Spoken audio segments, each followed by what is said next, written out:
Okey, Assalamualaikum. Okey, hari ini saya nak bentangkan tentang ILO, Interactive Learning Object yang saya dah buat untuk assignment 548. Okey, dekat sini saya dah masukkan dalam Padlet, platform Padlet yang mana student, sebab saya mengajar prasekolah, jadi student prasekolah boleh interact dalam ni. Okey, dia kat sini kenapa saya pilih Padlet ni? Sebab masa saya dah tengok dia Google slide semua, dia macam bila nak respon tu dia macam tak ada tempat nak respon, dia kena add and in lagi. Tapi kalau Padlet ni memang kita boleh tekan ada komen semua tu. Okey, berbalik kepada ILO yang saya buat tadi. Tajuk saya yang saya pilih adalah kumpulan makanan haiwan dalam sains awal murid. Okay, so kumpulan makanan haiwan ni basically dia akan ajar herbivore, carnivore dengan omnivore. Okay, ILO yang saya buat ni adalah sepatutnya dia interaktif PowerPoint. Tapi bila saya upload dekat internet, dia akan function itu akan lari.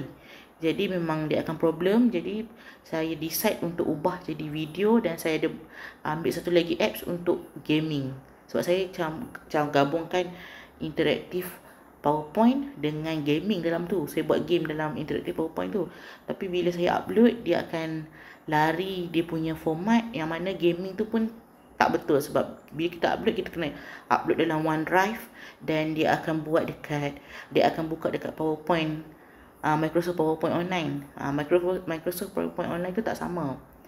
Okey, jadi kat sini saya buat saya jadikan video, saya upload dekat YouTube. Okey, dekat bahan ni, okey, saya ada nyatakan objektif dia. Okey, dan bahan-bahan yang jom belajar kumpulan makanan haiwan. Okey, klik pada jom mula. Semua hidupan yang hidup. Okey, dekat sini saya dah nyatakan objektif pembelajaran dia. Okey, lepas tu okey, yang tentang prinsip multimedia yang saya pakai daripada Meyer. Okey, Meyer multimedia principle. Okey, saya yang prinsip pertama saya ambil tentang coherent principle. Coherent principle ni contohnya dia cut out extra. Maksudnya dia buang extra tu, dia hanya tinggalkan information untuk learner tu ambil. Learner tu belajar. Okey. Dia sebab yang ni, sebab saya guna yang ni sebab murid prasekolah ni kalau dia over limit extra load info kat situ, dia akan jadi macam haru biru, dia tak akan faham mana satu yang perlu dia belajar. So saya akan cut out contohnya macam ni. Okey, ada bahan dia akan letak herbivore. Okey, dia akan letak perkataan herbivores, apa benda semua tu. Tapi kat sini okey, saya nyatakan gambar, saya cakap. Makanan berasaskan tumbuhan. Haiwan herbivore akan makan makanan seperti buah, kekacang dan juga daun. Okey. So sini sini saya bagi haiwan herbivore adalah lembu, lebah, arnab, panda dan juga zirafah. Okey. So itu untuk yang prinsip pertama, coherent. Okey, prinsip kedua adalah redundancy. Okey, redundancy ni adalah kalau kita guna grafik je tanpa audio narration, dia akan jadi macam kalau untuk budak prasekolah, kalau kita guna grafik je tak ada audio narration, jadi macam dia takkan tumpukan perhatian sebab dia akan tengok kenapa ada gambar saja, kenapa tak dengar suara. Lepas tu dengan teks pun tak ada, jadi macam info tu tak sampai, pembelajaran tu tak sampai dekat dia. So saya guna redundancy ni, saya letak audio narration, voice over. Saya ada aplikasikan juga tambahan prinsip voice. Okey, voice application tu yang mana saya guna suara saya sendiri dalam ILO ni. Okay, sebab pada pendapat saya lah, murid saya kalau saya guna suara kartun, dia akan kata, oh ini kartun ni, dia akan jadi ganggu. Sebab dia akan ingat, oh ini kartun. Oh, kalau saya guna suara Cik Mang, dia kata ini Cik Mang, ini bukan suara cikgu. Jadi macam dia akan terganggu lah kat situ. So saya guna suara saya sendiri dan murid pun akan lagi cepat faham. Okey, yang seterusnya adalah modality. Okey, saya ada masukkan modality dalam ILO saya. Okey, bila saya masukkan voice over dalam Sepetuk Learning ni, dalam ILO ni, saya akan limitkan penggunaan teks. Contohnya macam ni, herbivore. Okey, dia hanya ada teks-teks nama je, lembu, lebah, arnab, panda, zirafah. Okey, tadi penerangan tadi pun saya tak letak penerangan panjang. So better voice over dengan grafik saja. Okey, yang ini sebab saya nak budak tahu juga nama dia. Apa tu, ejaan untuk nama haiwan tu. Bukan setakat binatang tu saja, tapi nama dia sekali. Okey. Okey dah. Prinsip dah habis. Jadi okey, seterusnya aplikasi design thinking dalam saya buat bahan saya. Okey. Yang pertama, empathize. Empathize ni mula-mula saya fikir dulu bahan apa yang saya nak buat, sound dia, lepas tu visual dia macam mana, grafik dia macam mana untuk tarik perhatian. Okay, selalunya kalau budak ni dia suka warna-warna yang ceria, warna-warna yang kontras, yang tak sakit mata tapi sedap mata memandang lah. So dengan grafik kartun, dia akan lebih suka, dia akan lebih faham. Okay, so saya masukkan yang tu. Lepas tu satu lagi, saya tak letak teks banyak sebab murid ni ada yang murid prasekolah ni, dalam konteks saya murid prasekolah ni, dia ada yang apa tu, boleh baca, ada yang tak boleh baca. Jadi kalau saya letak teks tu, saya tanpa suara saya, kalau budak yang boleh baca, dia akan baca. Tapi kalau budak yang tak boleh baca, dia akan tengok apa ni, okay, gambar saja. Jadi maksudnya pembelajaran tu tak sampai dekat dia. Tapi bila saya audio narration sekali, so dia kan tahulah apa benda yang tengok tu. Okey. Dan satu lagi, untuk pembinaan ILO ni pun saya kena letakkan gambar sebab setengah budak ni dia tak kenal pun binatang tu apa. Tak kenal pun setengah binatang tu. Contohnya, dia tak pernah nampak panda. So bila orang sebut panda makan buluh, tapi dia sendiri tak dapat bayangkan yang panda tu macam mana. So melalui gambaran visual ni, okey, saya letak kat situ, jadi dia tahulah, okey, ini panda. Okey, panda makan buluh. Okey, seterusnya adalah define. Okey, define tadi saya cari dan bina learning objektif. Kiranya saya carilah objektif belajar apa yang saya nak ajar dekat budak. Okey, contohnya saya nak kenalkan konsep herbivore, carnivore dengan omnivore untuk murid faham. Jadi saya kenalkan dulu. Okey, haiwan makan apa? Okey, bila haiwan makan apa, dia akan cerita. Lembu makan rumput, harimau makan daging. Okey, so lepas tu barulah buat pengkelasan tentang pengenalan tentang kumpulan-kumpulan itu sendiri. Jadi herbivore ni haiwan yang makan tumbuh-tumbuhan, carnivore haiwan yang makan daging, omnivore haiwan yang makan kedua-duanya sekali, daging dan buah ke, dia makan dua-dua sekali. So okey, budak akan faham. Okey, so kalau lembu ni dia makan rumput tu dalam kumpulan herbivore, jadi lembu tu herbivore lah.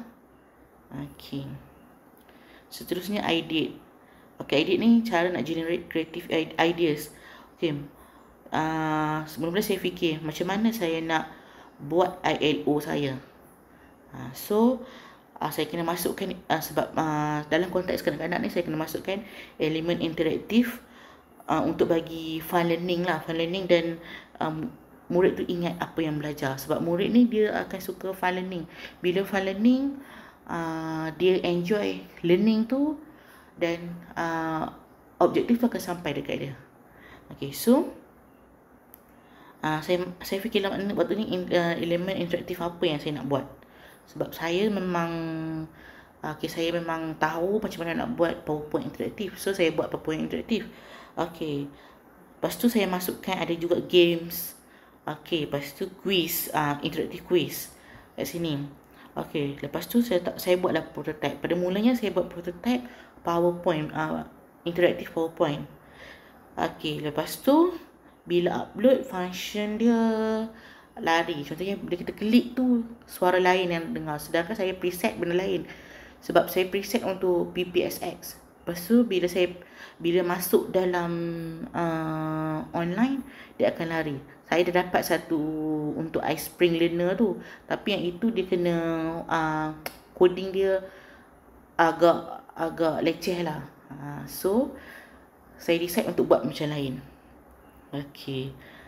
So waktu tu lah saya jumpa apps Genially ni. Genially ni satu apps online, platform online yang mana dia boleh buat presentation, dia boleh buat interactive game, tapi dia ada basic dia, dan kalau nak advance kita kena beli. So kat sini dia ada buat slide yang boleh guna game. So saya combine lah video dan apps Genially tu. Okay, lepas tu saya last kali step dia dah test. Okay, test. Okay, yang ini, ini apps Genially. Okay, view.genial.ly. Okay, yang ini saya pause sekejap sebab lambat pula. Okay, jadi ini adalah apps Genially tadi. Okay, boleh klik pada main. Okay, yang ini sepatutnya Ella Cookies ni. Nanti yang ini adalah video yang saya buat. Okay, teruskan. Okay, yang ini tadi video, ini permainan. Okay, ini interactive quizzes lah. Okay, apa saya makan. Sebenarnya klik okay. Ini okay, mula kita klik go. Okay, kat sini dia ada timing dia.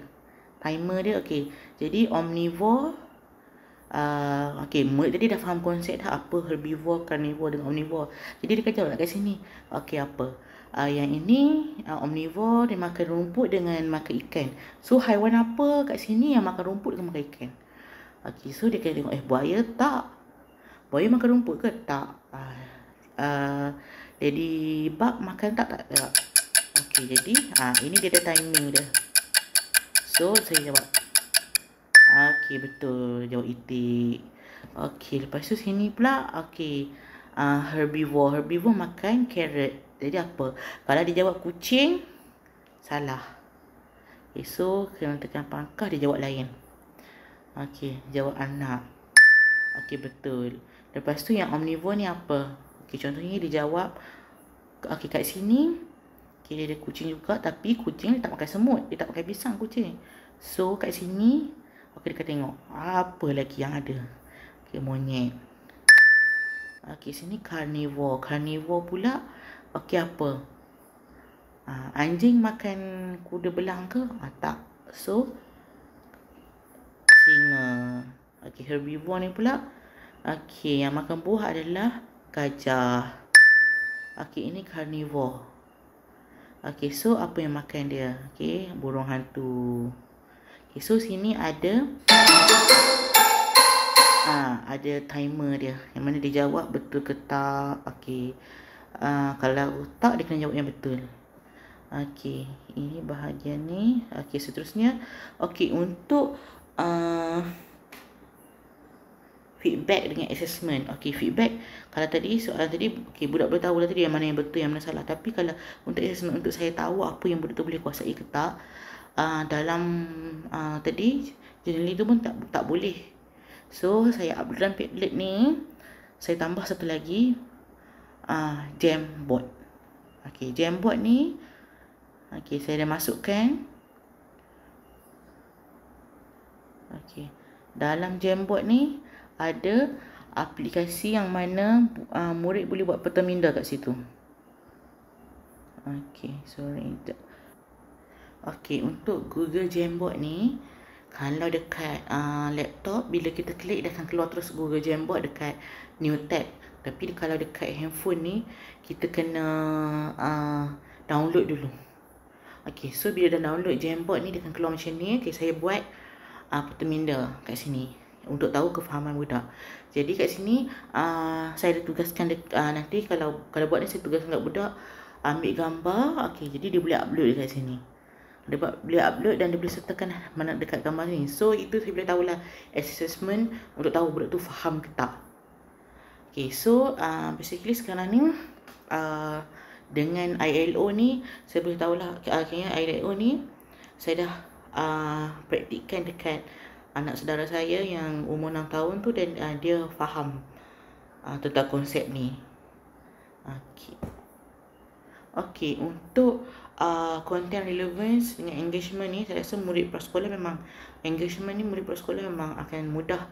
Sebab bila benda macam interaktif ILO tu, murid kalau kita bagi kalau dekat dalam kelas pun saya boleh gunakan Surface dan LCD. So murid akan datang ke depan, dia akan klik ataupun bawa, sebab dia boleh masuk dalam online. Jadi saya boleh bawa budak ke makmal, budak boleh main benda tu. Okey, kalau dari segi content relevance, memang relevance untuk murid prasekolah. Okey, kalau nak belajar sains untuk tahap akan ada topik sains yang herbivore, omnivore, carnivore juga. Jadi itu pun boleh diaplikasikan ILO ni. Okey, kalau yang usability dia pun dia boleh gunakan lah untuk dalam pengajaran ke, ataupun dia boleh guna untuk online learning ke. Okey, pengajaran dalam kelas boleh, online learning pun boleh. Okey, kalau dari segi cost efektif, bagi saya memang cost efektif lah, sebab saya gabungkan daripada PowerPoint tu memang free. Lepas tu saya upload dekat Google Drive video tu. Lepas tu saya aplikasikan masuk dalam apps tadi. Okey, lepas tu bila masuk ke dalam apps tadi, yang mana apps tu free, generally tu free. Saya tak purchase lah, generally tu free. So memang kita hanya kena ada internet connection yang strong je. Okay, so memang cost efektif lah. Murid pun hanya perlu kalau online dia hanya guna dalam platform tu saja, tanpa perlu purchase apa-apa.